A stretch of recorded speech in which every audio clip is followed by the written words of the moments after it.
So, there's not so many people outside. Those who are outside want to come in, please come in. Those inside who want to get out, please get out. Those who just want to stay where they are, that's the very best.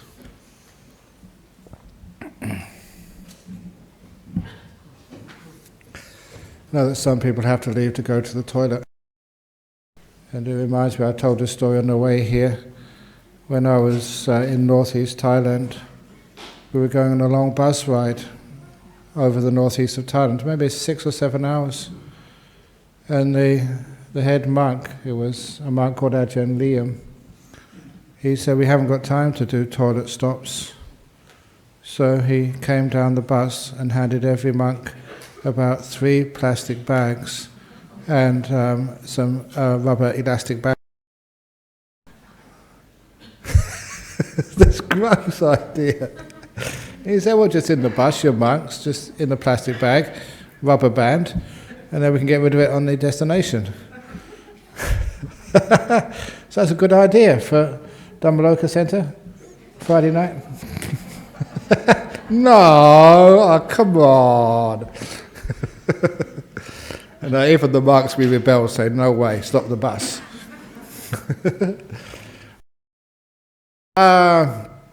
I was been travelling, doing a lot, but to start off the talk, we saw in the newspapers a couple of days ago the 2016 census figures have come out for Australia.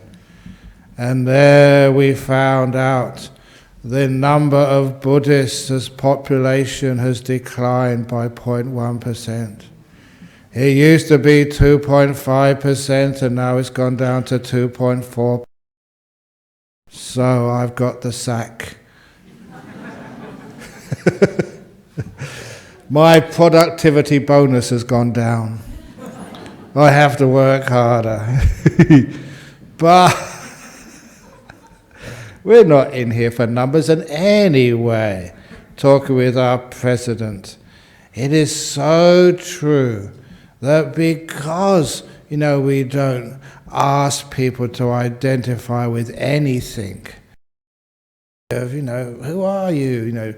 Maybe this life you're a Sri Lankan, maybe the next life, you will be a Chinese, maybe Mr. Trump in his previous life he was a Mexican.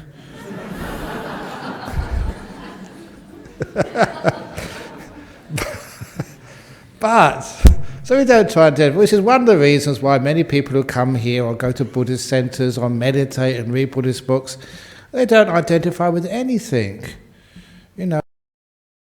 People often say, is Buddhism a religion? And oftentimes people say it's not really a religion, not in the conventional meaning of the word.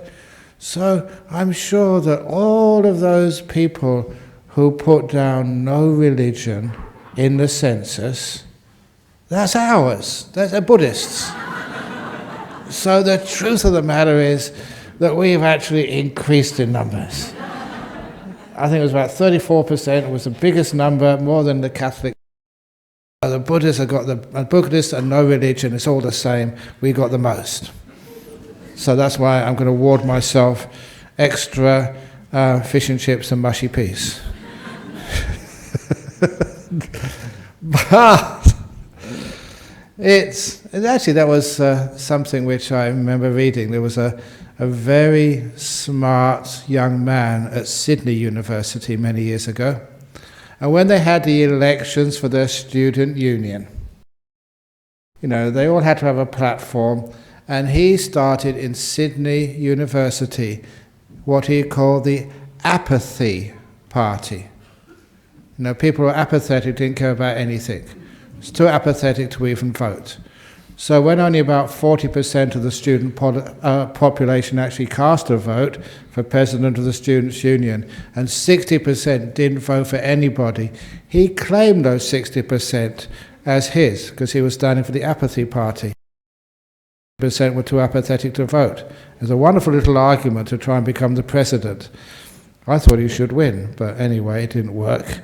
But nevertheless, I still have to work very hard sometimes when I saw that figure, that the number of Buddhists has gone down in Australia, I say, yay! Now I can take it easy. Not so many people to look after, but it's not just here in Australia. We look after many people all over the world. I'm back from a trip over to New York and Chicago and Toronto and Halifax, and it's a long way. And people think, monks, all you ever need to do is to sit in a cave and meditate. And that we're not really relating to what you call the real world. But if you knew my lifestyle, then I know exactly what to go through as well. You know, all the busyness, the hard work. In Singapore, many years ago, after giving a lecture in the harbour front, they call it the World Trade Center over there or something, a big auditorium, about 2,000 people. And at the end of the talk, questions and answers, which are the best part of any talk. And this man came up to the microphone and said, teaching us how to deal with the problems of life, the stress of the workplace, the difficulties in marriages. And by the way, this is a nice little segue, I did promise that difficulties in marriages to give you a boost of confidence, a little bit of an extra happiness, that I wasn't able to do a blessing service for a couple who got married last week, so I promised I'll do it online. So, Kevin Curry, I remembered you, and you are hereby blessed, powerful blessed, wherever you are in the world. So, online blessings. I'm sorry I can't send any holy water, because when I do the blessings, I usually do holy water. But I'll send it dehydrated, just add water, and then you get your own holy water wherever you are. But on air, yeah, well, that's what on air, just I'm sending the dehydrated water for you. And just add water from the tap and you get holy water. So, but telling all the stuff which I have to do, this guy, after giving a talk on how to look after yourselves, you know, in marriage, in when you lose a job, when you get a job, when things don't happen right in your life, tiredness, the sicknesses, the losses of loved ones, all of that stuff, you know, which is about life, real life. This gentleman came to the microphone and said, that's all very well, all of your theories and all of your ideas about how to live a life without any problems and sufferings, but you're a monk. What do you know about marriage?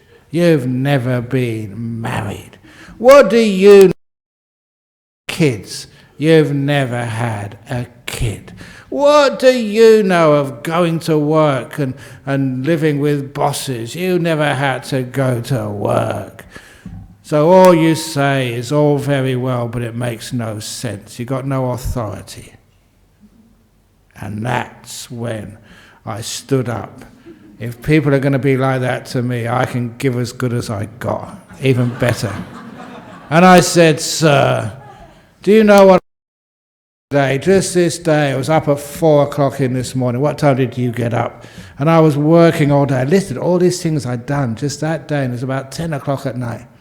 No rest, lots of heavy work. And I said, that is a life, a day in the life of a modern monk. And he came up to the microphone and he said, wow, I never realized how hard a monk has to work in today's world. You know, he said, I always wanted to become a monk one day, but not now. I lost somebody. But so I've got legitimate authority to talk about how to deal with the stress of life. And a lot of the time, just you go back to this incredible little psychology and wisdom of the Buddha's teachings.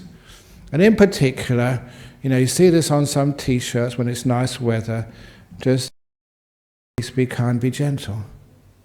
Simple teachings, but they run my life. Just make peace. Be kind, be gentle.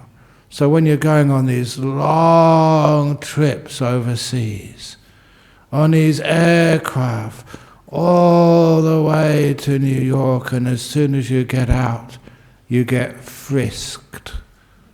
Security. Because they think this suicide belt.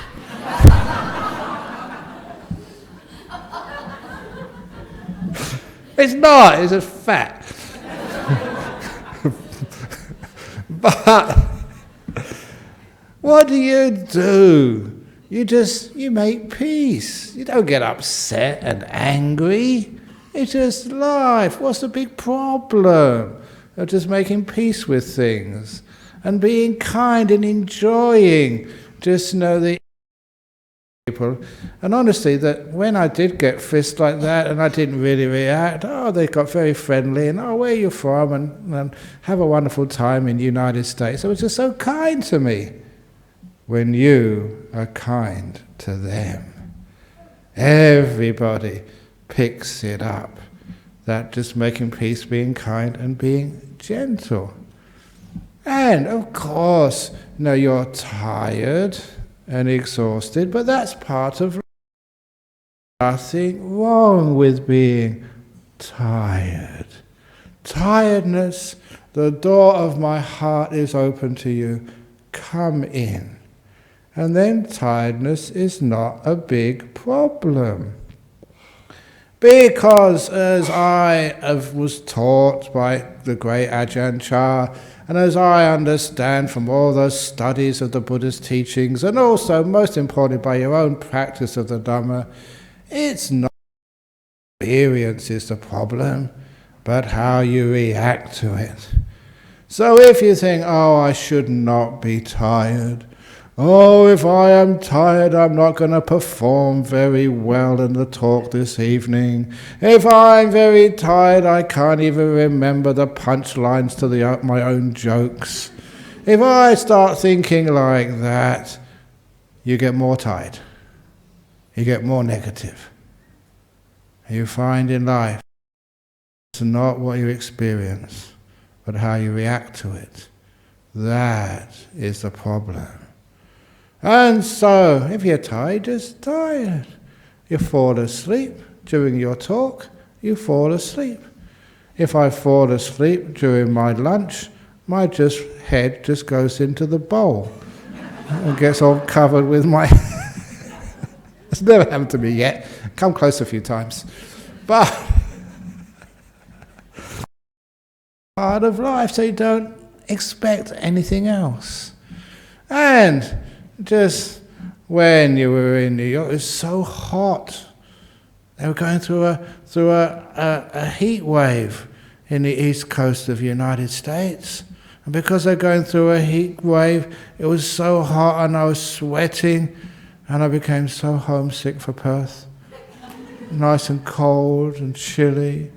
And as soon as I came back, it was so freezing for New York. Isn't that the case? People are so crazy. So, no, you just enjoy the heat. So, I have just my positive attitude. When it's hot and I was sweating, that was like a free sauna. You had to pay a lot of money to go into a sauna in a health resort, but there in New York, you got it 24/7 all through the day, no worries, no money paid. And when you come here, it's nice and cold and chilly, and that's it. So I tell a lot of people, where do you put your groceries so they last a long time? In the refrigerator. So when it's very cold, it's a cause of long life. Your cells and other parts of your body, they don't go off when it's so cold out here. So you have an extra long life coming to a cold country. So you'll get more preserved. So thinking doesn't matter how much you can complain, you can't turn down the sun. You got these remote controls, you get the air conditioner, you can turn that down a bit. Wouldn't it be wonderful if you have a remote control, look at the sun, and you turn it down. Too hot today. Or, it's a bit cold, so can you just, warm it up a bit, son? You can't control life, but you can control the way you relate to it. And that is a key to my life as a monk. When I first became a monk, I thought, so much peace. I don't have to worry about girlfriends anymore. And now I have so many girlfriends. People come and offer me flowers. And I don't know how many people offer me flowers now. My karma, because when I was a young man, many years ago when it was the custom, you offered flowers to your girlfriend. Now it's my karma, I get all these flowers back. But the problem is, I suffer from hay fever. So release all your flowers and then end up sneezing and feeling terrible. But nevertheless, you don't mind sneezing a little bit, because when you sneeze, you get rid of lots of toxins out of your body. So even when I sneeze, I feel it's very positive. And anyway, the holy water, I can actually distribute real holy water coming from the essence, really from inside of me to other people. It's holy snot. And don't think I make these things up, because that story from Ajahn Chah. When I was in Singapore, I just gave a quick talk on the way back from over United States, and it was Ajahn Chah's 99th birth anniversary. He was alive, he'd be 99 now, so I thought I never really said much about my time with my teacher, so I gave a talk about some of the experiences of Ajahn Chah. And it was just so much fun. People think that monks are serious. And one of the reasons I love being with such a great teacher, because he was fun, he was idiosyncratic, no one else could do what he did. Because once, I was there, saw it, there was a general, a major general. Now, sort of the generals are in control of Thailand. It's a military government right now. And always the military have had a lot of power in that country. And I think it was the civilian government at this time, but the generals were you don't mess with generals in Thailand, except if you're Ajahn Chah. So this major general came up with his soldiers. He wanted a blessing. He wanted some holy from the great monk. And Ajahn Chah didn't have any holy water available, so didn't have anything. So come here, he said. And the general came down and said, bow down. And the general bowed down. And Ajahn Chah spat in his hair. A major general, okay. And after spitting in his hair, he got his hand and he rubbed it in. Honestly, I thought, Ajahn Chah, you've gone too far. You're going to disappear in the middle of the night. We won't see you again. But that general, he looked up and said, sadhu, sadhu, sadhu. It's so rare to get such an intimate blessing from a great monk. Ordinary water is one thing, but straight from the mouth of a holy monk, I'm so lucky.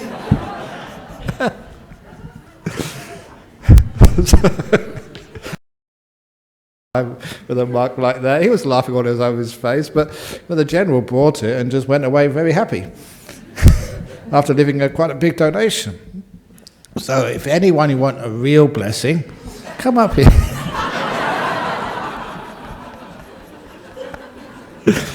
But so it wasn't the holy water, it wasn't the essence of just the liquid from his mouth. That was just a bit gross, but it was just the way he did it. To the life, how you react to life, and how you just make a difficult situation into something so joyful and so uplifting. And any blessing water, like usually give, I would have given to Kevin and Sahar. I've got it on my hand, my memories. So this is my spare brain today. Any blessing over there, for water is one thing, but it's the way that it's done That is the most important. So you can adapt to time and make different ways of doing things. And it's not, again, in the water. It's not in the sort of the swish or whatever else you use. It's in the attitude, the uplift, the positive energy, the affirmation of a little relationship to giving some happiness and joy to someone who is getting married or just got married a week ago, or if it's someone like a general with all the stress of the life and of being in big responsibility. What you're doing. It's not the content instead the words, it's where they're coming from, what's inside the content of the contents. That is really what's really important in life. So it doesn't matter being busy, and I am busy. I'm a very, very, very busy monk. In fact, I'm probably one of the most busiest monks in the world. I think I should go on Guinness Book of Records, the busiest monk in the world. And what's a monk doing being busy? It doesn't make any sense. Yes, it does. Because what a monk does is just to let go. You know, when we first came here into Australia, you know, we didn't know what the language was. You know, monks, is that the right word? Because that's a Christian word. So I remember going to see some Christian priests and asked, you know, are you at ease? Are you okay with calling us monks? And then they asked, you know, well, what do you do? And I said, not much. At that time it was true. Yeah, you know, we don't have many possessions, you know, we don't have families, or in the sense of a wife and kids, we don't have a house, we don't have a marriage license, we don't have superannuation, we don't have a credit card, we don't have bank accounts, we just basically don't exist, according to the ATO, the tax office. We're off the radar. So, because of that they said, well, yeah, you're monks. That's what the word monk means. So a word monk is one who doesn't have many possessions, who lives unattached in this world, unattached to have nothing to do all day. No possessions, you don't own your stillness or peace. You always share, you give, because you don't own anything. So that's my life. Whenever I am asked, I teach. Whenever people want something, why not? So it is a relationship which we have between myself and you. That's one of the reasons when I say, well, actually, I know all about marriage, because I'm married to the Buddhist Society of West Australia and to the Bodhinyana International Foundation in Hong Kong and to Ahipasiko Foundation in Indonesia and the Brahm Center in Colombo, Sri Lanka, a Singapore Buddhist Fellowship, and also the Brahm Center in Singapore, and to a Santi Monastery in Sydney, a Newbury Buddhist Monastery in Victoria, and the Buddhist Society of Victoria, and to the Nuns Monastery in Dhammasara, and to Jhana Grove, and to all the monks, you know, who have ordained. They're my babies. This is one of my babies. Ordained him. I gave him life as a monk. Just like your children, you gave life to them by giving birth to them. This is another sort of relationship like that. And even 2 weeks ago, I think it was, when I was in Toronto, the global conference, the one which we organised 2 years ago, and it was in Toronto. And actually, I suggested it should go to Toronto. And I had a couple of people over there, Pierre and Indy. You're Indy over in Toronto. You looked after me very well. And I suggested we do it there, so I didn't really have an exit strategy. It was my idea, so I had to do it. So I went all over there. Very nice time going over there for that sort of conference. But you do get tired, but that's not the point. You give. And no, they're my friends too. When I was over there, somebody told me Friday night in Toronto, that's 12 hours after the Friday night talk here. And that was where Santuti gave a talk. And very nice talk. And the people said, your monks you train are really high quality. They're just like you. They even say the same jokes and old stories. And I thought, that's my boy. I'm so proud.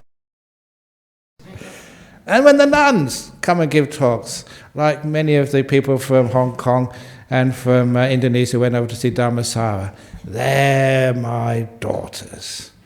So I do have a family, a big family, and every now and again you see some of these people who you knew when I first came here to Perth, Erica and Kelly over there, when you're just really small,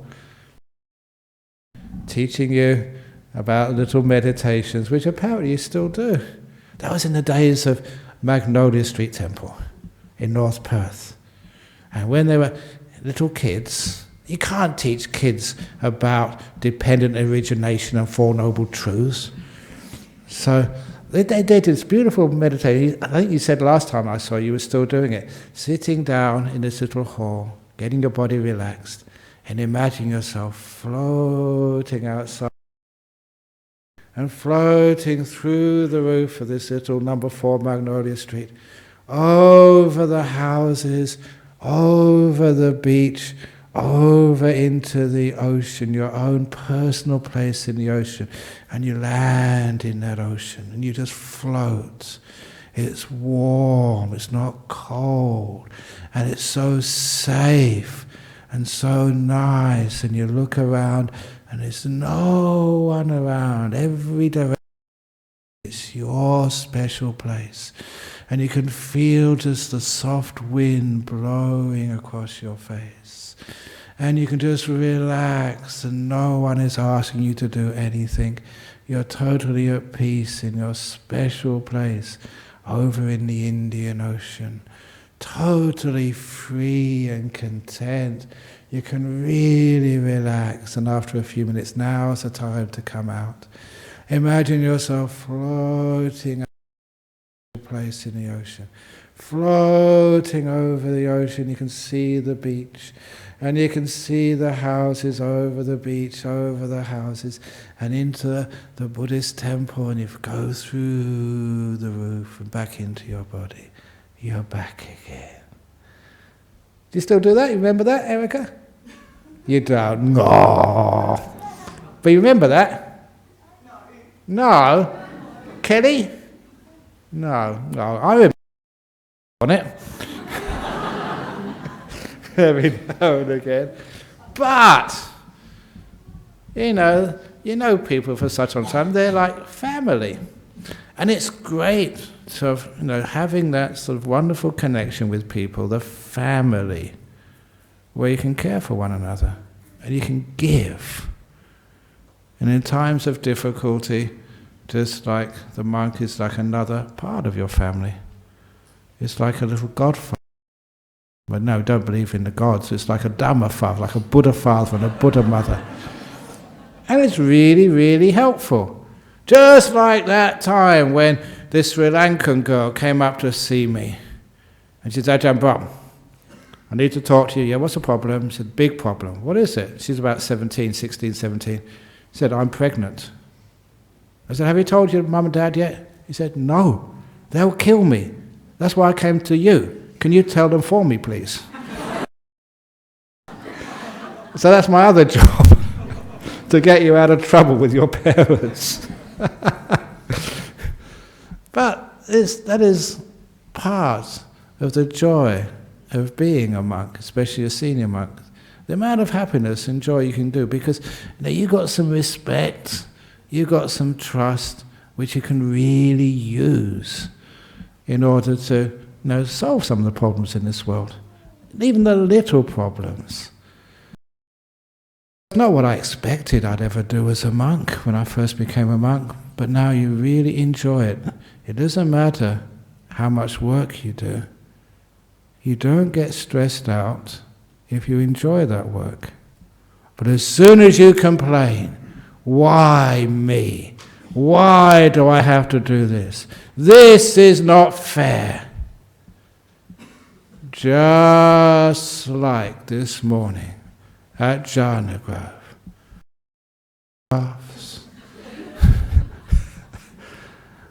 You've all got a photograph of me. Why do you want to photograph a fat old monk? I just cannot understand that. But nevertheless, it has no reason, no logic to it at all. As a theoretical physicist, I just cannot grasp it. But I don't use intellect anymore. You use your heart. Intellectually, even like spitting on a general and calling it holy water, that makes no sense at all. But then again, you're opening up your heart to somebody. You're caring for them. You're having a wonderful, fun time together. And that is so important. So, whenever I have my photograph taken, even though I think it's the most crazy thing to do, I'm in it. I'm involved. I'm any time. So, get out your cameras, go on. They've already got that. No. But the joy which it gives to people, and the connection, the friendship. You don't always have to do things because they're serious, because they have a meaning. Too often we say, what's the point of that? You know, some things in life have no point, except just to have fun and have some friendship.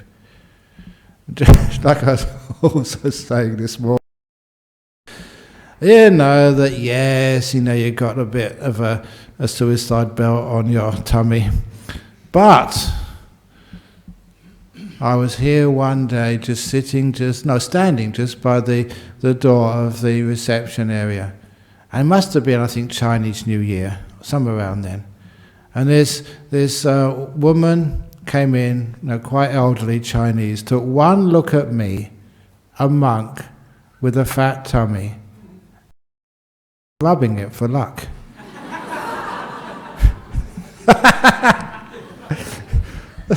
So what did I do? You don't say, what's the point of that? We're not into superstition in this place. You know, you don't get good luck by rubbing a monk's belly. And it's offensive. I could sue you for that. It's assault.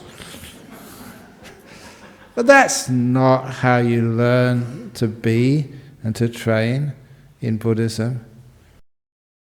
Enjoy the moment. So I laughed and she laughed and I had a really good rub.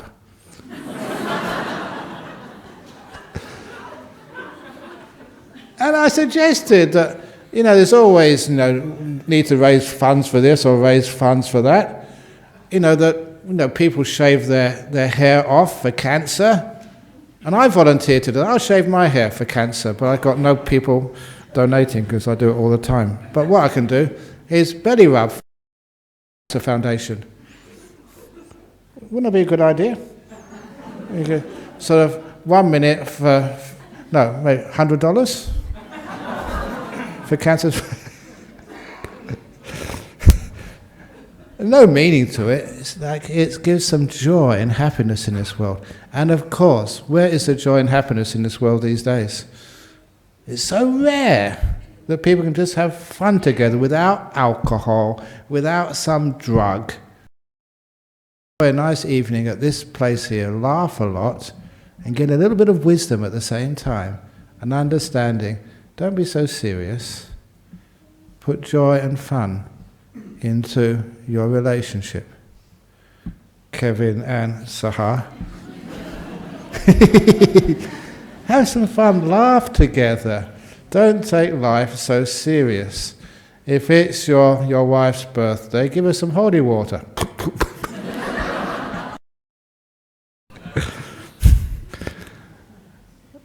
So, when we learn, it's not the world, but how we relate to it, and that we can always put joy even into the hard work we do, then you find you don't get sick.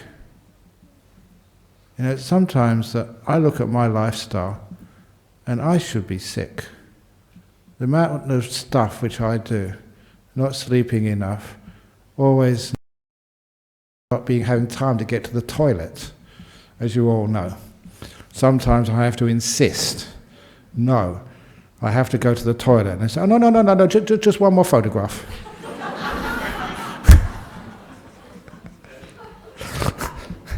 But I've trained. I've got very strong bladder now because of all the training.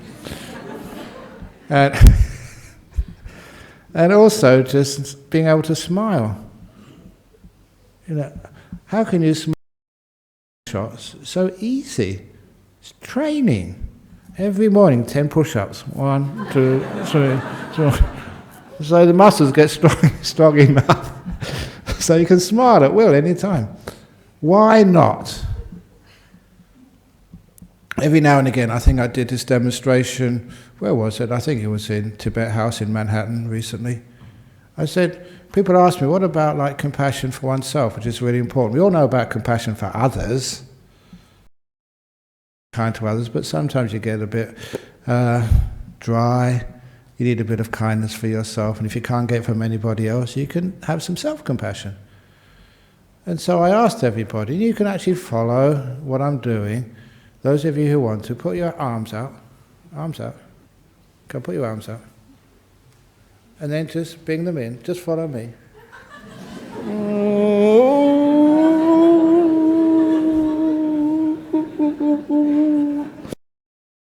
And what's always interesting is the people who don't do that. You're the ones who need it more than anybody. That's silly. That doesn't work. People are so much, too serious in their life. And that is one of the reasons why they cause problems in the world. If only Mr. Trump could hug himself and do something absolutely ridiculous and stupid. Number 1, your health improves. What is it? Endorphins get secreted into the bloodstream. You're happy. You're healthy. And a religion or no religion, whatever you call it, called Buddhism, it's all about not just emotional health, but physical health as well. That's one of the reasons why, you get so many doctors come and learn some Buddhism. It's an enormous psychology and health benefits. Add up to over 25 centuries of investigation into the nature of the human mind and its interaction with the body. It's huge. And that's one of the reasons why these teachings will always be relevant, because they got the goods. Your health is really important. And how can you deal with it? The problems of cancer, of anxiety, of what's all these other stuff people have, heart disease, and the things which really kill people. Why? Addictions. Just running away because one doesn't know how to be happy in this moment with oneself. One doesn't know how to love and be kind to oneself, forgive oneself, and just let the past go. Let it vanish. You don't need to hang on to it. You don't need to know how to be kind to your past. Little things like people always say, oh, let go of the past. How the heck do you do that? The more you try to let go of the past, the more it keeps bothering you. Dying. Instead, we're kind to the past. Past, the door of my heart's open to you. Come in. Whatever happened, whatever silly thing you did. And when you are open to the past, you're kind to the past, it takes away the harshness of it. It takes away the sting of whatever somebody did to you or whatever you did. It becomes soft. And you laugh at the stupidity of human beings. Why people do that to one another. But it happened. I wish you well. We were just looking at some of the stuff which I have to do at the insurance renewal for our monasteries in this place. We have to pay insurance, a lot of money, but it can be fun sometimes. Just like last year, we had 2 claims from down in Serpentine. One was when the air conditioning in China bust. We didn't know why, and we found out a cockroach had crawled into the electrics and got fried. and it bust all the electrics. Of course, as soon as we found it, we did some chanting for the poor cockroach.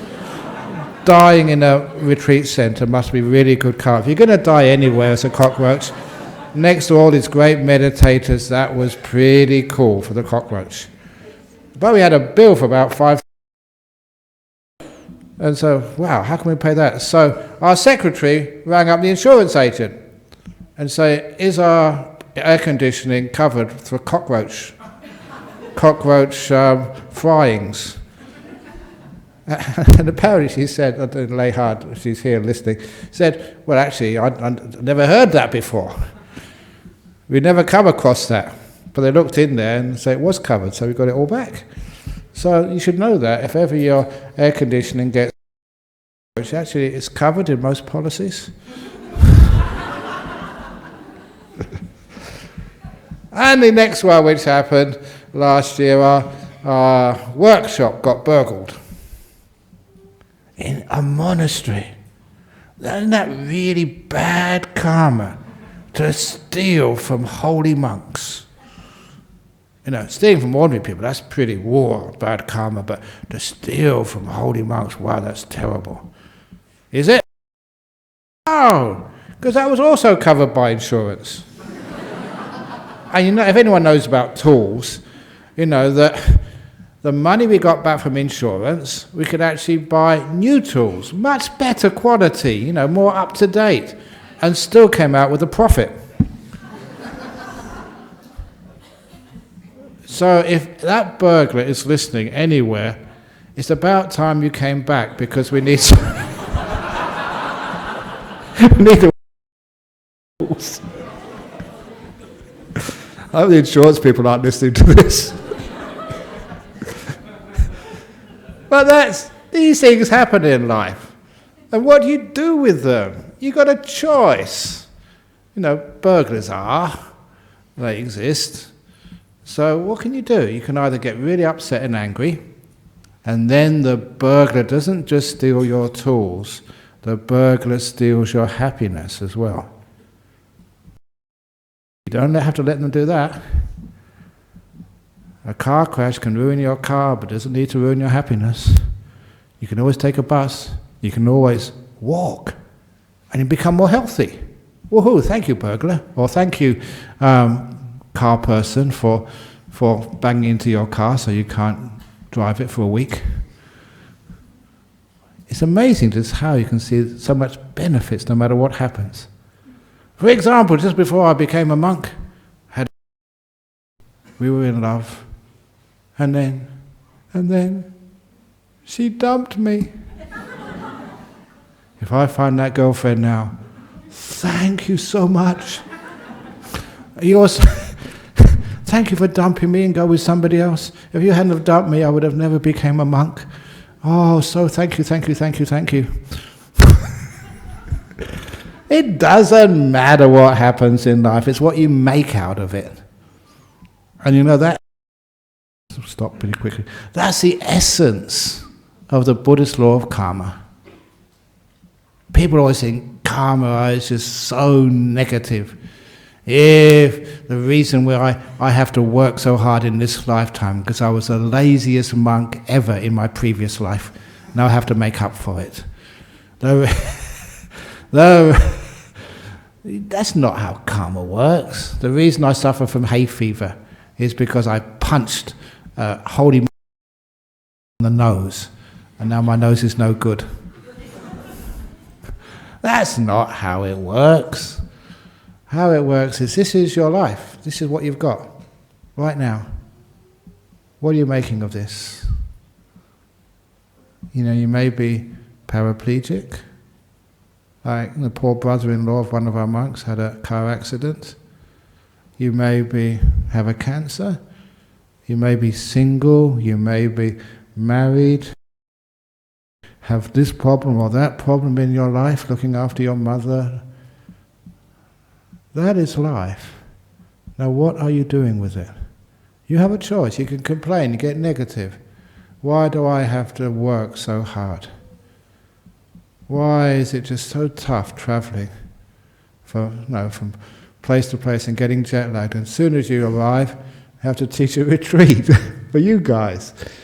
And so don't give it everything you've got. And negative. This is calm if you like, this is what I have to do. Don't get negative about it. Let's have fun with it. Let's have fun with being sleepy. Let's have fun with being tired. Let's have fun even with your sicknesses. Learn from it. Grow from it. The story of the truckload of shit, the truckload of States book, very popular, was sometimes you go home and you find someone has dumped a whole truckload of cow poo right in front of your door. And there's two things about that dung. You didn't order it. How much in life has it happened? You say, why me? I never ordered it. I don't deserve this. And the second thing is no one saw the truck coming, the truck company to take it away. You're stuck with it. Whatever happens in your life, as a really busy monk, as a person who has some sicknesses, who has problems in your relationships, whatever it is, whatever happens, you didn't order it. So sometimes, why me? Waste of time saying that. The answer, you know the answer to why me? Why not? It's got to be someone, so it's not. And number two, you can't get rid of it. I can't get rid of all those duties which I have, all those commitments I have to people I've known for such a long time, friends, people you care for. I can't just say, get out of here. You can't do that. So what do? You care. You dig in the dung. You dig it into your garden. And the more dung you have, the more garden. So, lots of dung, lots of beautiful flowers, lots of delicious fruit. So much fruit that you can't just enjoy it yourself, you have to share it with everybody. That is how I look at any difficulties, or struggles, or problems, or hardship. The tiredness, the giving, photographs, signing books when you want to go to the toilet. Can't go toilet, too far away. But all of that, you can go there. During the middle of this talk, if you want to go to the toilet and have a leak, you just get out. Me, I have to stay here till, not just until 9 o'clock comes, until all the questioners come, and then, ooh. But instead of complaining, you dig in that difficulties. You grow gardens. You grow flowers. Fruit trees, which you share with everybody. So any of you have any difficulties in your lives? Thank you. Any difficulties in your life? Well, problems, don't complain about it. You don't say, oh, why? Nicholas, you should know better than taking a photograph of me at this time. You don't say things like that. You enjoy it and just engage with people. You become selfless. You're kind, happy in a world where too many people are selfish, too many people are just unkind, critical. Why are you doing that? Putting yourself down, putting other people's down, and you take away the joy in life. If I learned anything by living with an Ajahn Chah, was learning how to let go and enjoy and have this beautiful fun, simple happiness, just living with hardly any baggage. You didn't need a TV to have fun. You didn't need alcohol, drugs, just the joy of being. And that's the talk for this evening. Da da da.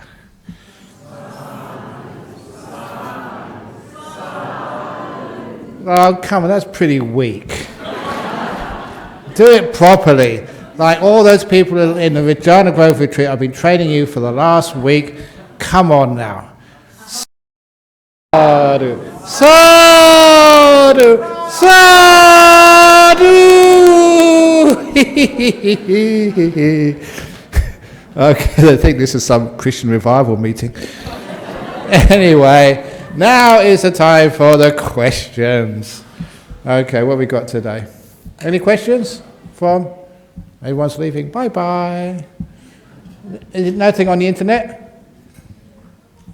Oh, okay. So, any questions from the floor? Anyone like to ask a question, a complaint? Any complaints you usually take to the president? Any praise comes over here, please. No? Okay. Anyway, I hope you had... Oh, you have a question, yeah. My next speech is 5 minutes time? I don't know. The next speech here is next Friday. Same place, same jokes, same stuff. No, I'll try and get a slightly different one. Very good. Okay, so now pay respects to Buddha Dhamma Sangha, and then we can go.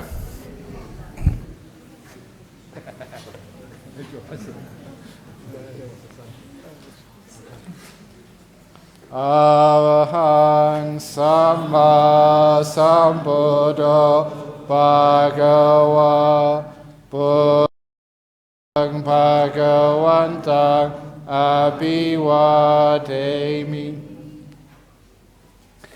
Suvakato Bhagavata Dhammo Dhammang Namasami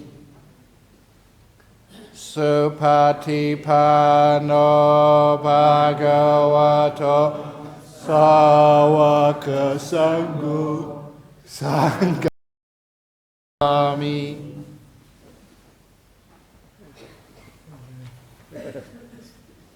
Very good.